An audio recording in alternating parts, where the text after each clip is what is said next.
Hello, and welcome to today's episode of the Safe Schools Rainbow Roundtable. I'm Franchesca the Board Secretary of Safe Schools, and it's a pleasure to have you join us. The Rainbow Roundtable is unique in America to explore the student and youth LGBTQ plus experience. Today, we delve into a topic close to our hearts and critical to our ongoing dialogue about inclusion, equality, and understanding the transgender experience. From the vibrant visibility of transgender and non-binary individuals in the media to the historic recognition of Transgender Day of Visibility by the White House, we've witnessed monumental steps towards acceptance and understanding. Yet, juxtaposed against this progress, we find a landscape marred by legislative efforts aimed at eroding the rights and dignities of our transgender siblings. Today, we stand at a crossroads between celebration of authenticity and the challenges of existing in a world that often resists change. This evening, we're not just sharing stories or statistics. We're igniting a conversation about the real lived experiences of transgender and non-binary people, especially our youth, against the backdrop of an evolving society that both embraces and also challenges their journey towards living as their authentic selves.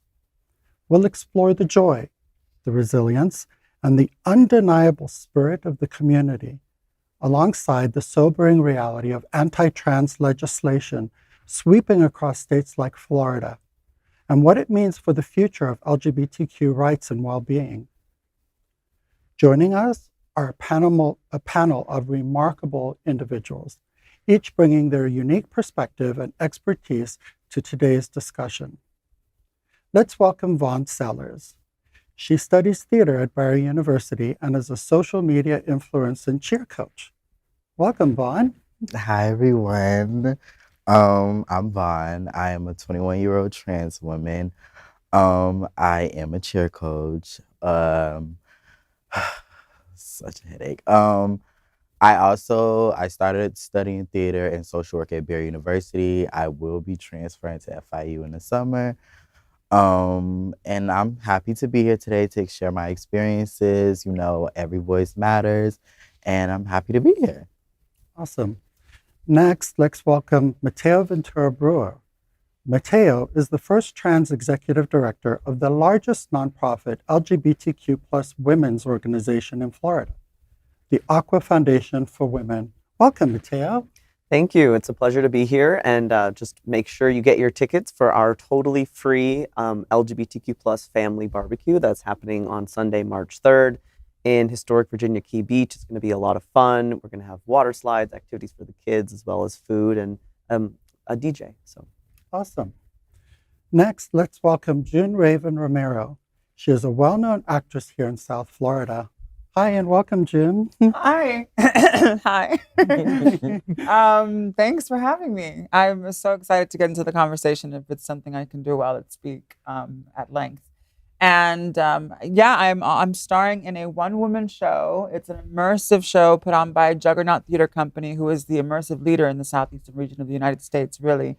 They put on compelling, beautiful, exciting work. And the show is essentially about an Elvis fan club fanatic. Well, next, let's welcome Brianna Bree Benz. She currently sits as an advisory board member for the prestigious Miami-Dade LGBTQIA plus advisory board. Well, welcome, Bree. Hi, yes. My name is Bree. I actually was born in 1961, so I'm probably the oldest person here on the panel. Lots of experience, historical experience, I think I can add to this. I don't have anything I'm promoting. I'm just grateful to be here and pleasure to meet everybody. I'm right there with you with the experience. So, yeah. And now let's welcome Taya Harlan, the Director of Public Relations for Reflect Collective. Welcome. Hi, guys. So I'm really excited about what we have at Reflect this year. We're going to do Queer Fest pretty soon. So follow our social media for more information. And I'm Taya. I'm also a college student. I'm 24, just turned 24. Oh my God, that's crazy. And I study women and gender studies. I'm going to be doing a social work master's. You're awesome.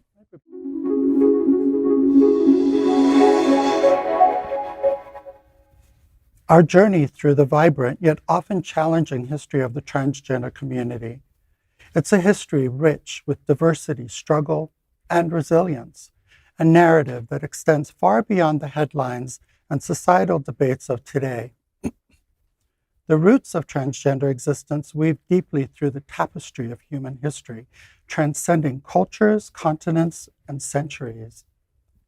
Transgender people have been a part of the human story for as long as humanity itself.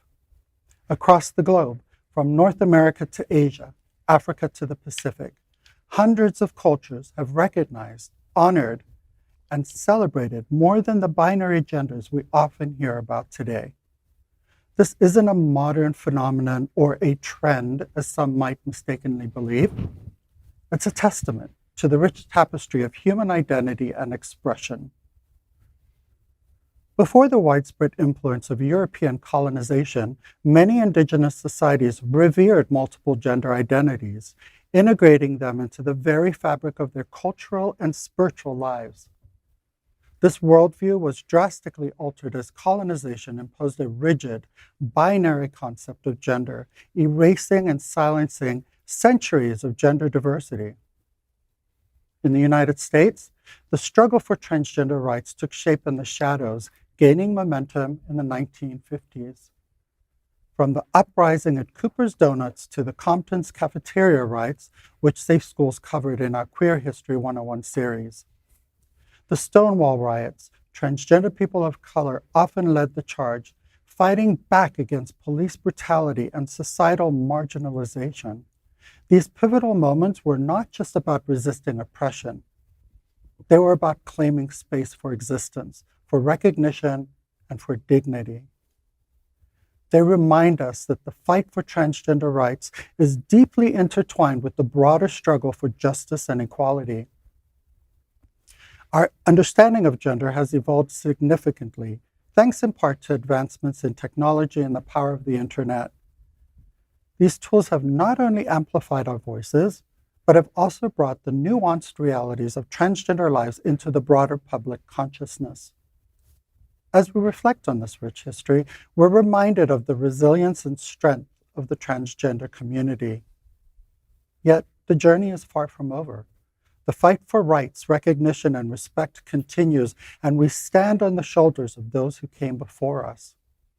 So I'm curious to hear from our esteemed panelists. How do you see the history of transgender rights and visibility impacting the current landscape for trans and non-binary individuals, especially our youth? And how can we draw on our past to inform and inspire our actions today? Wow, Franchesca, I did not expect to cry. That was beautiful, the way that you delivered that and the way that was written. I was here fighting tears, so I'm trying to gather myself. But yeah, you know, when you speak of those things, I think of the Fa'afafine in Samoa. I think of the Hydra in India. I think of the Mushe in Oaxaca. I think of King Hatshepsut, who was assigned female at birth. We know now. You know, we have been here forever. We will be here forever. And I'm just excited at the prospect, devastated, of course, at the things that we're witnessing and the pendulum effect that we're seeing against our progress, but so electrified by the fact that we're sitting here around this table doing this. This was not something that I even prognosticated 10 years ago or envisioned 5 years ago for our community. And that alone is exciting. The prospect of our future is exciting, united.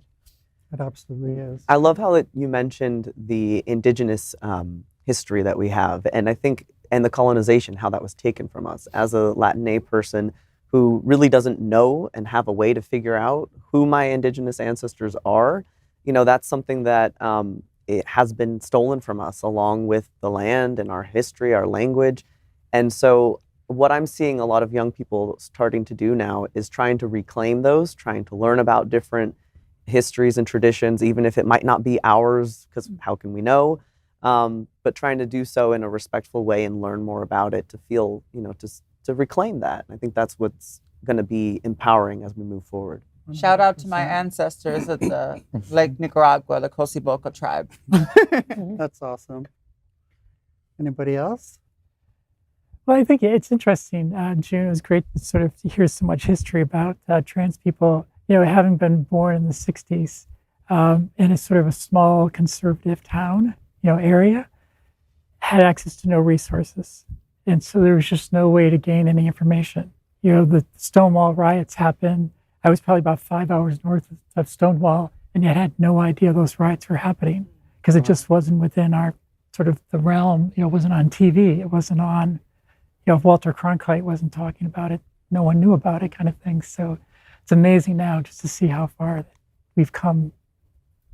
100%. And the visibility we have right now in the media is insane. It's amazing how many trans people have come out. I came out in my mid-40s, and I come from a generation where we weren't able to come out, and I applaud the trans generations before who did come out because the struggles were even harder than they are today. Although we have a lot of legislation to fight, and we have our obstacles, we're here and people see us, we're visible, which is just so incredible, right? So I've been doing research currently with Trans Social, and I'm doing like a research project for my, my capstone for my degree. And something that I've noticed because I'm doing trans oral history is we don't have a lot of research and historical bases covered in the southern part of the United States. I found a lot more for like New York City, San Francisco, Chicago, but we probably have amazing queer history here in the South, in Miami, Atlanta, all over southern United States, and it's just not as covered.